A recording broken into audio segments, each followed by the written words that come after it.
Welcome to WayWut, your weekly verbal double take. This is a rabbit hole podcast where a couple of old guys do moderate to shallow dives into various topics, ranging from true crime, paranormal, sports, pop culture, or anything else that we find interesting.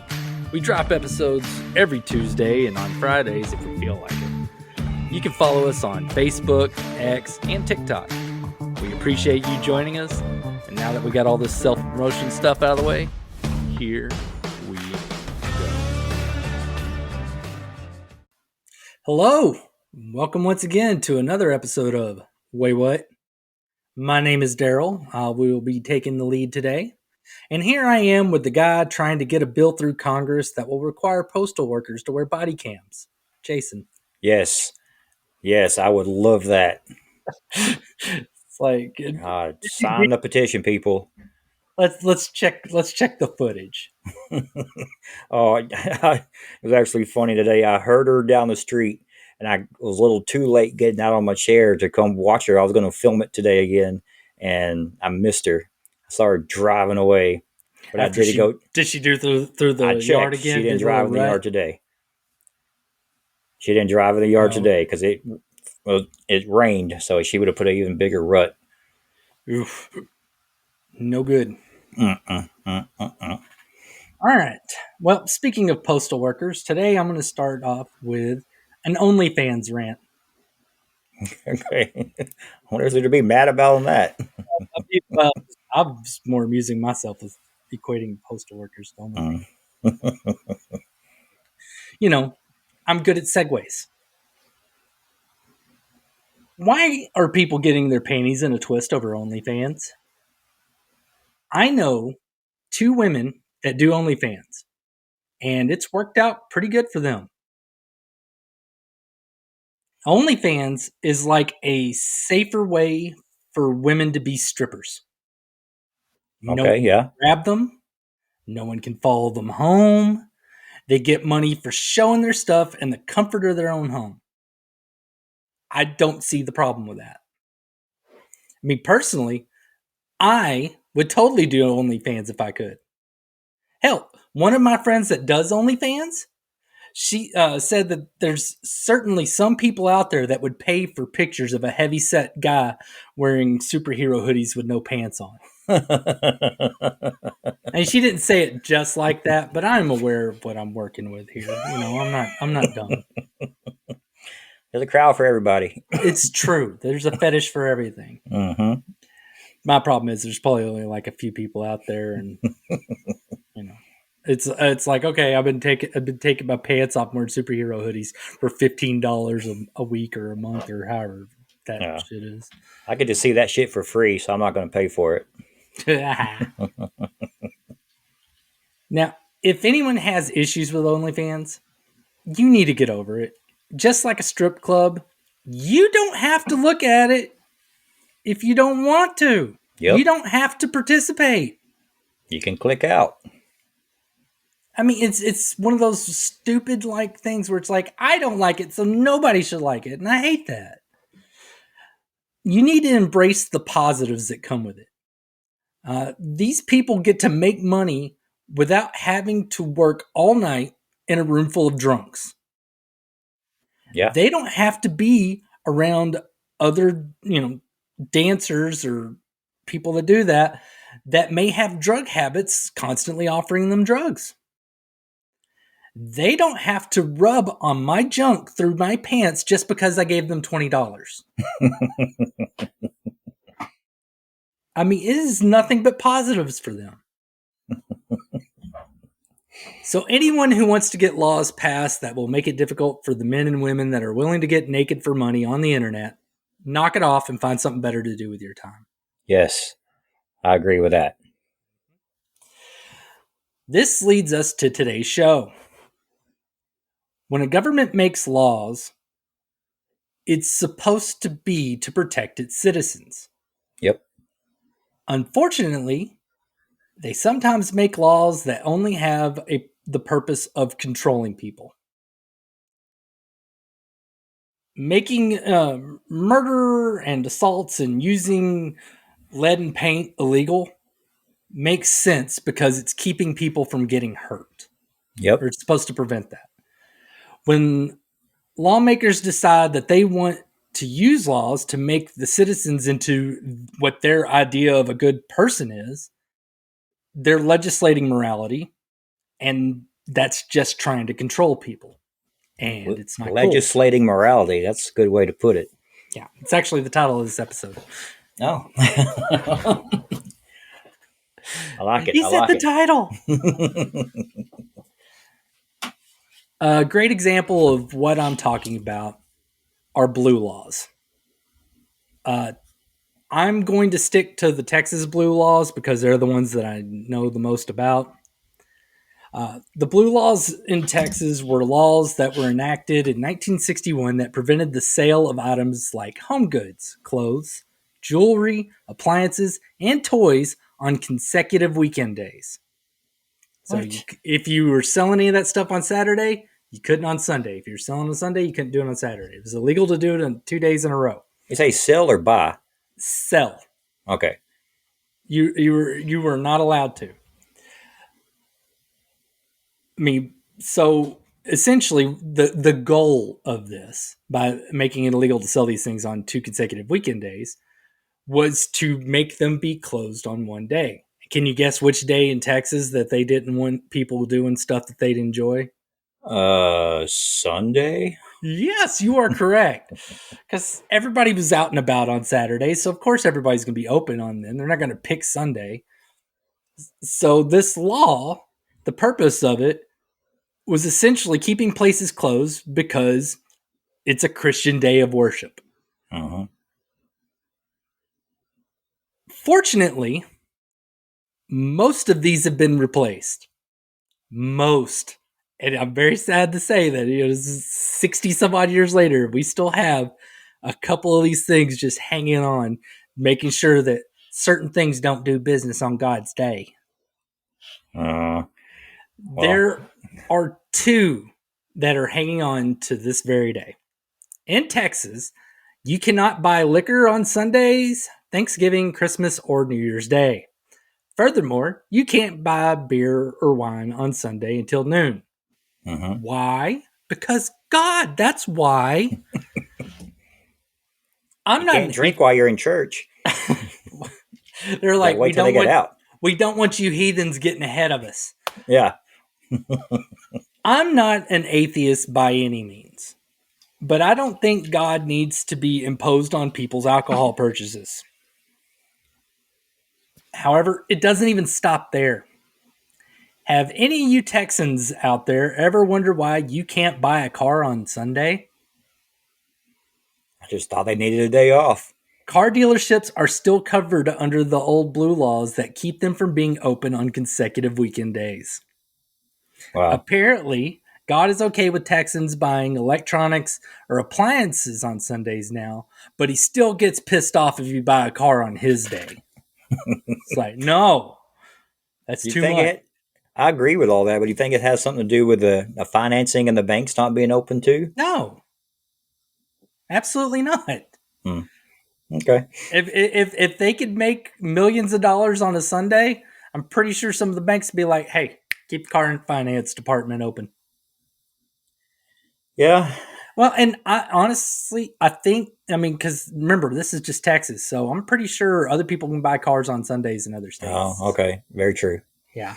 It's easy for us to forget that because, the world revolves around us here. It does. It does. Everything's about us right now. Exactly. One thing that tends to throw people off from other states, my wife was one, and this is going back to the alcohol stuff, is, my wife, she immigrated here from California, is the fact that you can only buy liquor at liquor stores. Yeah, not at Walmart. When she first came here, she threw off some poor grocery store worker asking them where their liquor section was. Ma'am, I don't even know you. On the reverse end of this, the first time I went to Vegas, I was floored by the fact that there was a liquor section in Walgreens. Hell yes. It's the best place to go to buy the liquor. And I bought whiskey there. So. Mm-hmm.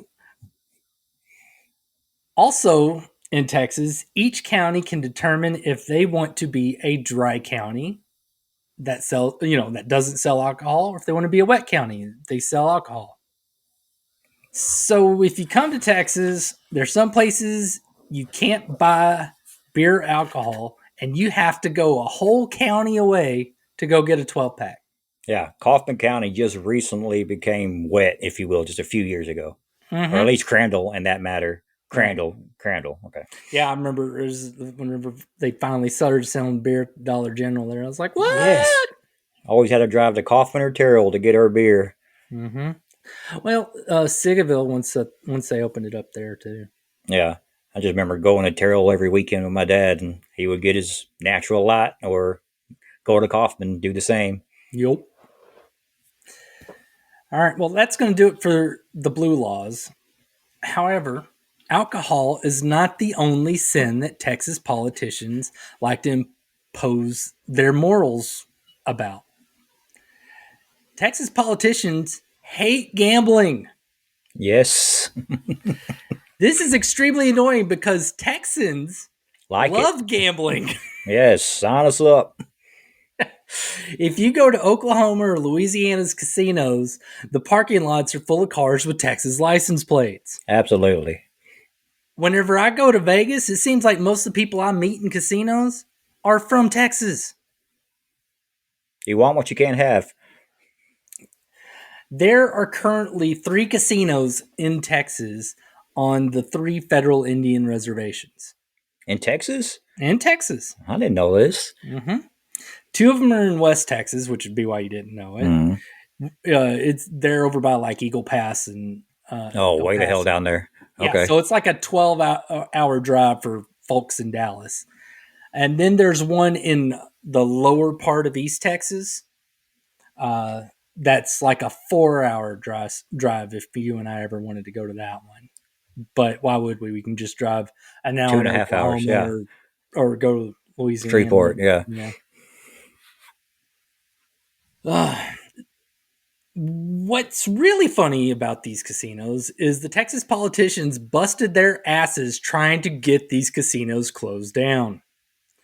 They succeeded for a time in 2002, but the National Indian Gaming Commission said, "Fuck you, Texas politicians," and told the tribes they could open them back up anyways. Texas politicians tried to shut them down again, sitting there saying, "No, you're breaking the law. We're saying it's illegal," until the U.S. Supreme Court told them to fuck right off. Yeah, I thought they went by different laws for the most part. That was the thing. That was what eventually had to be imposed, was the fact that Indian reservations they deal with the federal government whenever it comes to things like that. It's not up to the state. Thank you, Yellowstone, for teaching me that. But there's other ways that we hate gambling. Well, not we. The Texas other people. Politicians. And stupid I mean, people. Making sure to say Texas politicians. The Sands Resort Company and some other Vegas resort companies have been making a push to expand gambling in Texas. Mm-hmm. Things like casinos, sports gambling, or online casinos. We don't have access to those inside our state, except for those Indian reservations. And I've got to say, I think they are pretty serious about getting here, because and the fact that Texas politicians are very serious about not doing it, because their fight cost us the best basketball player in the NBA. Too soon, Daryl. Too soon. It did. Ah, dang. I can't even look at him in that uniform. Can't do it. I heard a theory that the Sands Resort, which is the majority owner of the Dallas Mavericks, for you guys don't know that, they're the ones that keep getting rebuffed by Texas politicians because they wanted to do a casino in Dallas or in sports gambling and stuff like that. Mm-hmm. And Texas politicians won't even, they're just not having it. So the theory is that the Sands is going to tank the Mavericks and then make a push to get them moved to Vegas. I have something to add to that. They recently raised the season ticket prices next year for all season ticket holders or for anybody buying a season ticket holder. So not only are they pissed off their fan base now, and now they're trying to push them out by not making the tickets affordable. So then all of a sudden they can tell the NBA we need to move. We have low attendance and all this other stuff. Yep. Ugh. It's now a Luka curse. They have lost 2 of their star basketball players since the trade. It's not a curse. It's a plan. It's a plot. Well, it's against the Mavericks. It's a curse on the players. They're all getting hurt. Still can't believe it. Still can't believe it. It's been quoted that the lieutenant governor of Texas will not even let a gambling bill be voted on in the state Congress. For, in his words, I know it's going to fail. Is it, is this because he's supported by all the super avid Bible beaters? Is it because he's worried that easier access to gambling would increase crime and destructive behaviors? Is it because the Chickasaw and Choctaw nations that have casinos on the Texas-Oklahoma border donated hundreds of thousands of dollars to the anti-gambling politicians in Texas? I wonder which it is. I think it might be that last one. There for a while. I mean, I guess they're losing out some money now because I know, like in the '90s, Las Vegas even had a lobby at the Texas legislature to keep gambling out of Texas.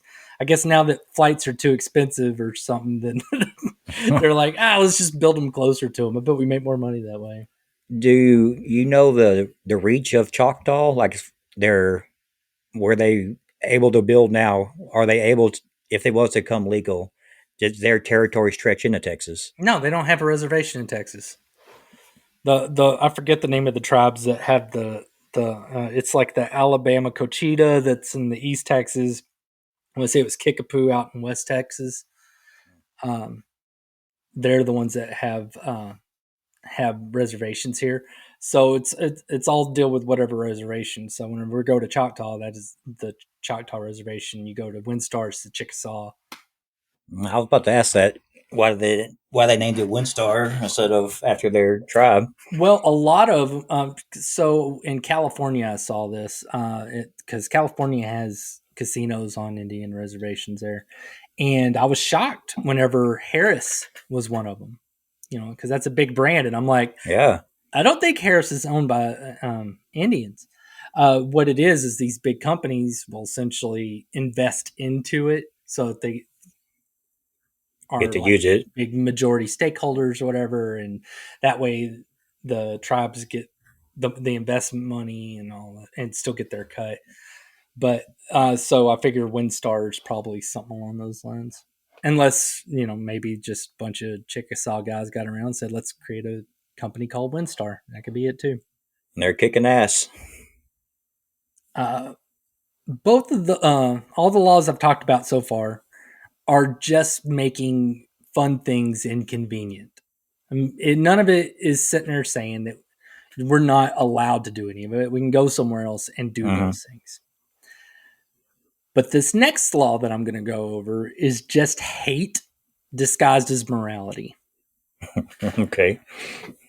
As of January 2025, which I know that's not right now, but I write a lot of these in advance. So I'm pretty sure nothing's changed since then. No, it's still in the past. As of January 2025, 12 states still have sodomy laws. Texas, of course, Florida, Georgia, Kansas, Kentucky, Louisiana, Massachusetts, Michigan, Mississippi, North Carolina, South Carolina, and Oklahoma all have laws saying that men can't put their wieners in other men. And I put it like that because they don't just cover butt stuff. They don't want them putting it in their mouths either. Now, what's really annoying about all this is following a Supreme Court decision, Lawrence versus Texas in 2003, that says these laws are unconstitutional. This hasn't been really discussed at a higher level anymore because it hasn't been prosecuted to where it becomes a whole thing again. Which I'm glad it hasn't been prosecuted. And fortunately, a lot of law enforcement officers know that it's impossible to prosecute. I mean, do they sit there with a camera and they're like, okay, yes, it went in. Get them. Just give them 5 more minutes. I mean, I can sort of see why it's still on our books because I will say this for any of you out, non-Texans and hell, some of you Texans that just don't know. Every Texas law is written into the Constitution, essentially, in the Texas Constitution. And it is a nightmare to change stuff here. It takes a whole lot of effort. And so that's why our Constitution is like hundreds of pages long. The only one that I know of that was worse than ours, and they might have updated theirs since I studied, was Alabama. I think theirs was like 1,000 pages long or something. Damn. Yeah, they needlessly making things complicated. They did that on purpose so the shit wouldn't get changed. My issue with it, I wish somebody would just change it just for the point, because it's the principle of the matter.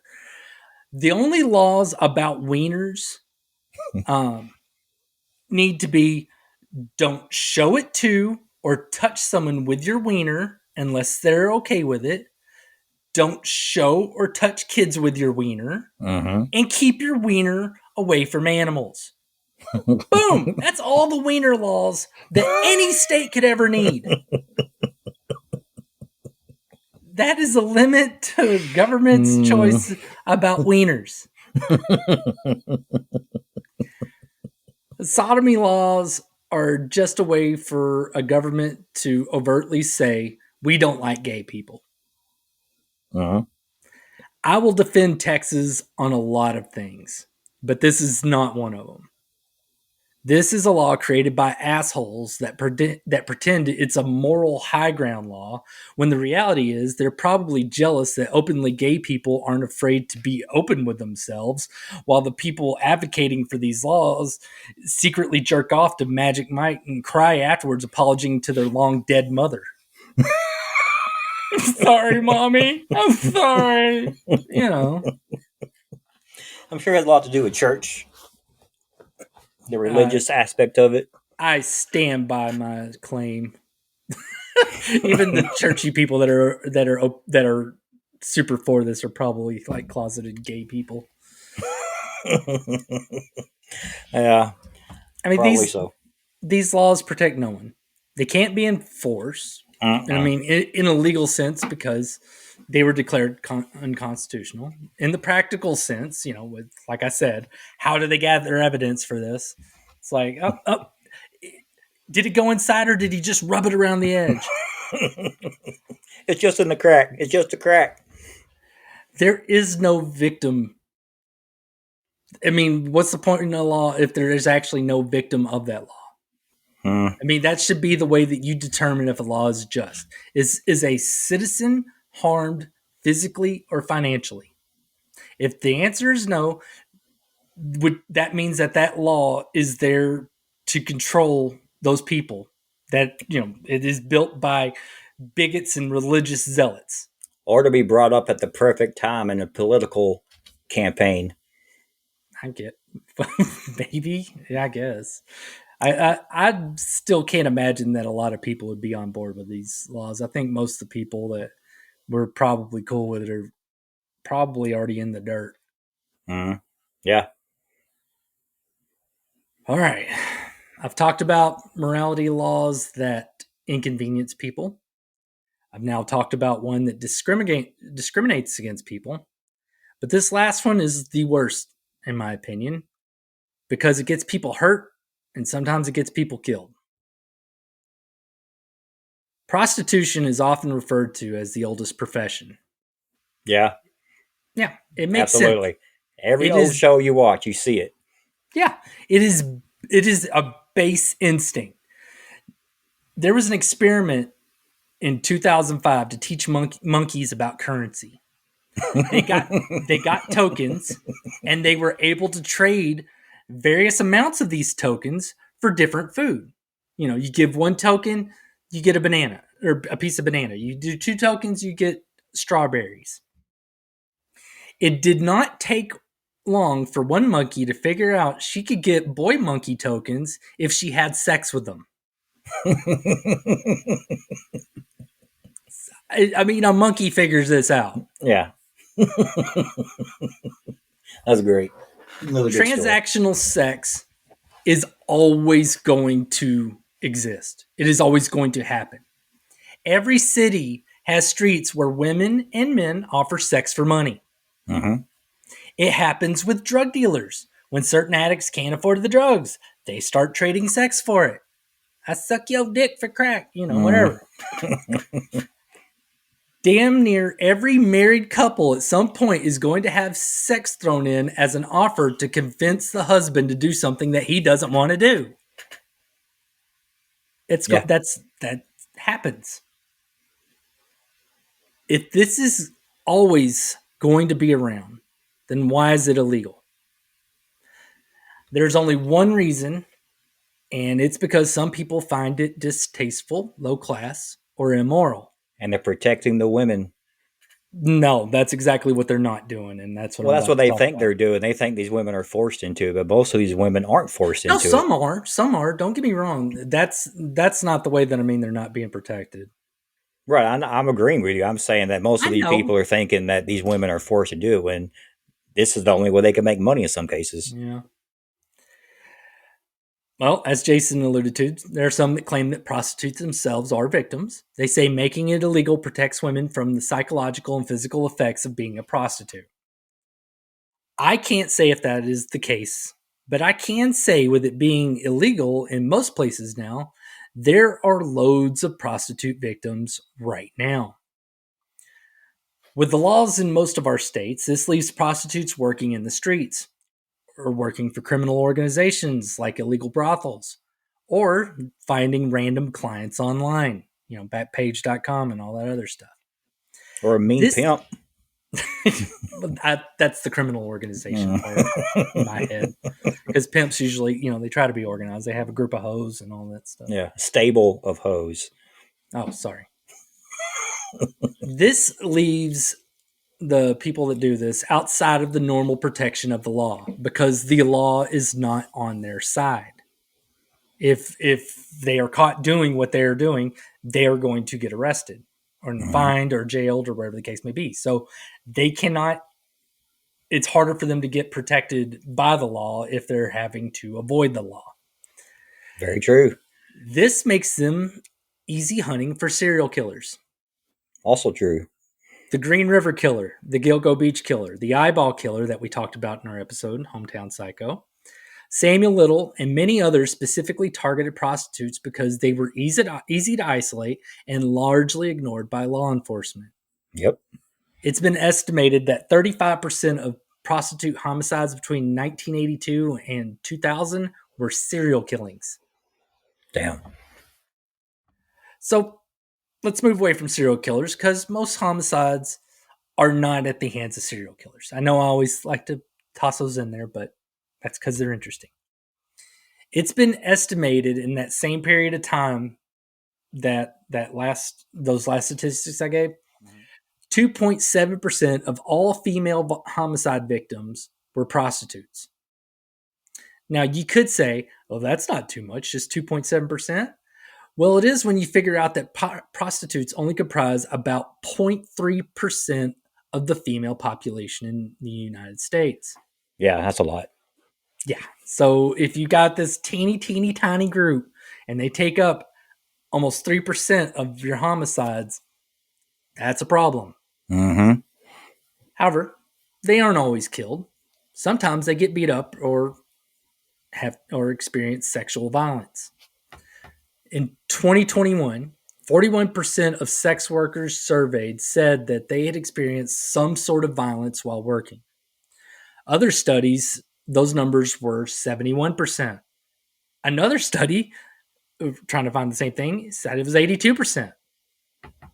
But those other two, those were like city-specific studies. So I don't know if like Johns are just a little more rough in Albuquerque than they are in Little Rock. So, all right, let's step away from the violence and take a look at a concern that a lot of people have whenever it comes to prostitution: human trafficking. Uh-huh. In 2023, a study estimated that there was over 1 million people trafficked into the U.S. for what's referred to as modern slavery. This could be sex work, drug work, or whatever other criminal work that those criminals need people for. Another study around that same time estimated that it was around 300,000 people trafficked into the U.S. for sex work. So these are people brought here, 300,000 for sex work. Why is this the case? Because we put prostitution in the hands of criminals, and they're the ones that decide how to run it. There is only one way to take this legal enterprise away from criminals. We make it legal. Yeah. That way it can be regulated. If states have legalized prostitution, then it can be regulated. Brothels would have to have licenses and be subject to inspections to make sure that they're operating in ways that keep women safe, keep them paid properly, and give them freaking medical insurance. Yeah, keep them healthy. Yeah. It could also require health checkups with up-to-date exam results. They could mandate safe sex practices. They can shut down any place that doesn't abide by these rules. Yeah, just like it's going like to be a restaurant. It's going to be hard to traffic somebody in if you've got to worry about a government official coming in and saying, "Who's that Ukrainian woman that's crying in the corner?" You know, if a place wanted to be extra strict, which I'm sure Texas would, prostitutes could be also required to have their own individual license or registrations within that regulating body. A licensed prostitute? Yeah. I mean, I don't want to give the government information about me, but if the other option was giving it some criminal named Butt Stabber or a state agency, I'd choose a state agency. Uh-huh. I mean, this way they could, if they did the licensing, it would be easier to try to prevent any trafficking into legal brothels. Databases of prostitutes connected to databases of missing persons. You know, cool things like that. Okay, I like that idea. Now, what happens to the people that operate outside of the regulated system, of this proposed regulated system? They get arrested or they get shut down. I mean, it's not going to be perfect. Some people are still going to work on the streets and they'll still be at risk. Yeah, because they won't be able to get that license. Yeah, but giving people the ability to do this option to operate in the light and safety matters more overall. You can't save everybody, but at least then you can save more of them. Yeah, I mean, legal weed might be legal in some states, but there's still going to be the element of people not be able to buy it and still want to buy it on the streets. Yep. I think it's, these laws, they may make people feel uncomfortable, but I think making people safe is more important than making people feel comfortable or making people feel morally superior. There's a lot of that going around. Yeah. Well, like I said, it won't solve all of the problems when it comes to prostitution. There would still be bad things happen, and it's not going to make every prostitute, like, oh, my life's a dream, it's wonderful. But it will make one less thing work against them.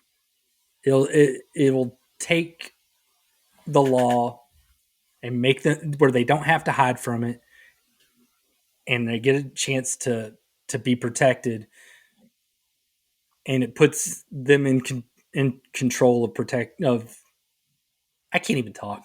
Man, and themselves. Bad. Yeah. No, I mean, like, seriously,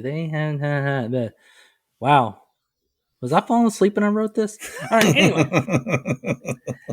It's all made worse because it's only done, these laws that we have are only done to make the people in charge making the laws present themselves as moral figureheads. It's posturing.